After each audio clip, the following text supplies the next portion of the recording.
ఈ రోజు మన ప్రతి ఒక్క కస్టమర్ కి ఇంపార్టెంట్ విషయము అనౌన్స్మెంట్ చేయబోతున్నాను. మార్కెట్ లో ఇప్పటి వరకు చపాతీ మేకర్ మరియు పూరీ మేకర్ మాత్రమే ఉండేది. మేము Shri Vijay kitchenware brand లో మొట్టమొదటిసారి జొన్న రొట్టె తయారు చేసే రోటీ మేకర్ ని ఇన్వెంట్ చేసి టెస్ట్ చేసి మార్కెట్ లోకి రిలీజ్ చేశాము. We are really proud. ఎందుకంటే ఈ రోటీ మేకర్ ని మార్కెట్ లోకి 3 years బ్యాక్ ఫస్ట్ రిలీజ్ చేశాము. అంటే మనదే ఫ్యాక్టరీ ఓన్ మ్యానుఫ్యాక్చరింగ్. ఇప్పుడు మేము ఈ రోటీ మేకర్ ని రిలీజ్ చేసి 3 years అయ్యి 4th year లోకి ఎంటర్ అవుతున్నాము.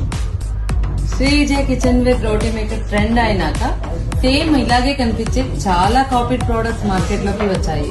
కానీ మన శ్రీ విజయ్ రోటీ మేకర్ మాత్రమే manufactured, marketed and sold by same company. మేము చేసిన డిజైన్స్ కానీ, కలర్స్ కానీ, రెసిపీస్ కానీ మేము రిలీజ్ చేసిన తర్వాతనే వేరే పేజెస్ లో కాపీ అవుతాయి. We are the trend setter of this roti maker. Market లో చాలా కాపీడ్ మరియు ఇమిటేషన్ ప్రొడక్ట్స్ వచ్చినవి, కానీ ఏవి కూడా మన శ్రీ విజయ రోటీ మేకర్ క్వాలిటీ అండ్ స్టాండర్డ్ ని మీట్ అవ్వవు. నిజమైన డిజైన్, క్వాలిటీ మరియు పర్ఫార్మెన్స్ అనుభవించడానికి ఎల్లప్పుడూ ఒరిజినల్ నే ఎంచుకోండి. ఒరిజినల్ గా ఉండండి, ఒరిజినల్ నే కొనండి.